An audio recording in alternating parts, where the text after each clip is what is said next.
Hello everyone, Kurt over here, and welcome back to another episode from Whole Feather Labs.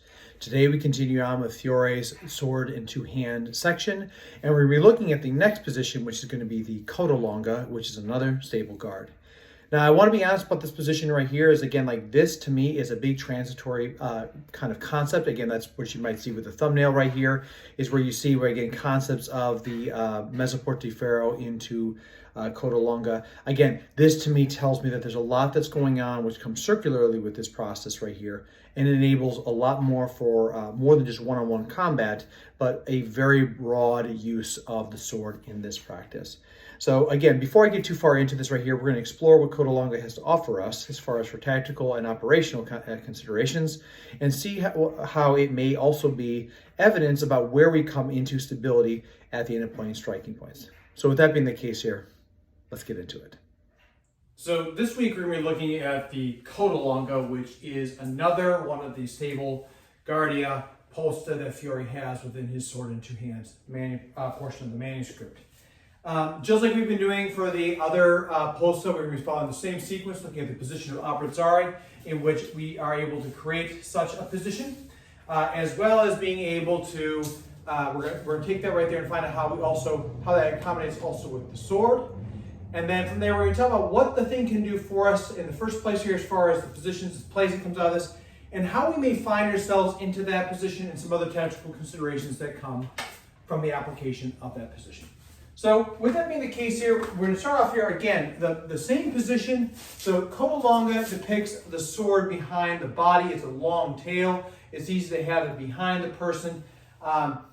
It's a great place of waiting and of resting and having ourselves ready to go forward into a person. And the big part about Coda Longa here is, again, this to me also signifies, again, the usage of, if I am in, what's it called, Portaferro, the wrestling position. If I do a volta stabile backwards with this right here, I've effectively created that kind of concept. Now, my intention with Coda Longa is depicted forward here like this.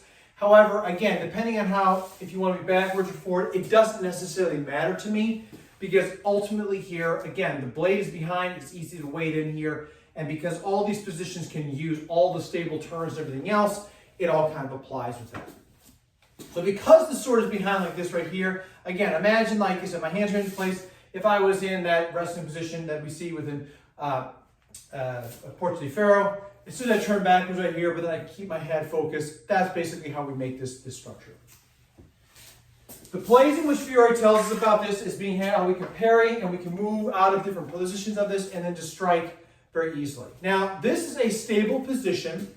And unlike the other pulsativa positions, which are offline, or how I see it offline, the reason why I believe this is a stable position is because from the stable position here, it doesn't take much for me to activate here. Yes, I can strike out of it, but I'm just keeping myself on the same line outwards here. I'm not pulsing around to strike in this way.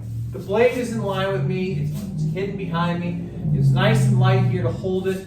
It's very easy to maintain this. Whether I'm off like this right here, which you also see within some of the axe positions, which is also Coda Longa, whether it's back like this right here, or forward leading, it doesn't necessarily matter. It's got lots of power position to strike out. Basic play of this right here is you can pass forward with a strike that comes out. That's very powerful, and again, that is very powerful because it's hidden right here. I can come strike out this way very easily, very, very possible for me to get into an area that is able to hit somebody on a surprise. I also have the ability here to turn and come straight up into a turn, because all I'm doing, again, the blade is hidden. I can pop it right back up, and I can find myself into the thrusting concept. When Fiore makes the concept how you can parry and strike afterwards, again, same kind of concept right here about if I'm in this position, I can parry and then strike in. It's out of nowhere, it's lots of momentum behind it, which allows for me to strike into a momentum place right here, which allows me to get any of the other 7 blows that I want. Now, Coda Longa here also, again, so whether you are choosing to play forward like this right here, where it is very back, again, like how the picture shows, everything's behind like this right here, easy to hold, or if you see the axe position where it's kind of offline like this right here, and still Coda Longa. I like this a lot because I now have a lot of my hip rotation right here to be able to pass forward, as he says, and to go into a strike. So Again, how you choose to use this right here is going to be totally dependent upon your situation. It's not just one picture within it all. This is just talking about making sure that the blade is behind in some form or fashion. Interestingly enough, you may already be able to see some of the points I've talked about in previous episodes, where being right here, I may have been focused on a target this way, shifted, and now I'm turned off to this side, and I just find myself in a way to be able to strike into different directions. Coda Longa to me is also a great way to be able to enter in and strike depending on which direction you're going for. In most group or large scale type scenarios where you may be surrounded, it allows for me to finish a strike and from there be able to turn and see how I may have to turn off into a different direction on somebody else. I can easily pass backwards with a strike with this. I can also strike forward with this. It doesn't necessarily matter. Both plays are optimal for the position of this. So Coda Longa right there has got lots of tactical applications to it based off of its plays. Now, how we find ourselves there is really, again, if we continue on the concept of the left fendente, where if I strike to and through on this and pass through, I find myself here in tutto di ferro. As I let the sword return back and retract up, it has gone to a position of stability, so it anchors down this way. I really can let the swing go and just hold it here. And that because that right there also adds to those 3 points of anatomy I talk about when it comes down to pulsativa. So when I come right here, if I come to this position, I can rotate up again. But if I'm setting down this way, that means essentially as I strike to and through, I can set myself right back down here into Coda Longa. Out, I can turn back and stay here, and then I can play out of it. So automatically right there, I have a very stable position where the sword ends, and I'm able to there tighten up the core to redirect into another spot. Again, this might be one of the reasons why when coming down this way right here into that dynamically mezzana, it's stable because if I stop right here, it comes right back up into that same spot. And I can play out of the same spot here. That's where it naturally strikes and comes down to. That is the optimal position of its extension. On the left side, striking through and letting it turn this way, which allows the sword to propel into another strike on the right side with power and structure. That's one of the ways in which we may find ourselves into that position. Another way from this right here, again, we might be here in utilizing a point guard kind of position, striking up, coming right back down into that portiferro mezzana. So striking up, working on somebody, and then turning to see something else is behind us. And then being able to play out of that. Both ways are viable with that. It doesn't necessarily matter. Again, if I'm talking about, if I've struck down and I've come into that dynamically mezzana, again, I'm in the same type of situation right here where if I turn, I now have my body to behind me, the sword is behind me, everything right here is in the optimal position where I can either charge it back up or turn it back out. It's in the rotational position right here. So when I talk about that pulsativa spot, so this spot's right here where I'm virtually on line here. As I come offline here, it's allowing me to pop up into that position. Or here, coming up into that pulsing position. Up, charging, striking. So again, adding that concept of pulsativa to it. Applications of tactics when it comes down to this. Again, for me, this is just a continuation of all the low guard positioning when it comes down to Fiore's practices. Again, if I strike out with this right here, whether I come forward with this right here all the way down, it doesn't necessarily matter. If I'm a full pass right here, I can turn and now I can see behind me, which allows me to strike out of this again. Which allows me a continuation of being able to fight in multiple directions. Again, you kind of see the concept right here that's just two-way on this. But by popping up, striking down, and then turning the feet out, you can see how once again, all this space becomes an area that is continuation all from these low stable positioning areas, which allows us to be based and then to be a power up in striking or to charge up within a means of attack. So those are some of the tactical considerations that happen from Coda Longa. Again, for me, when it comes down to the rotational points of it all, again, we have a pulsative position on the left side, and I strike out instably, right? I pass two in position that's pulsing, because at this point it's rotating.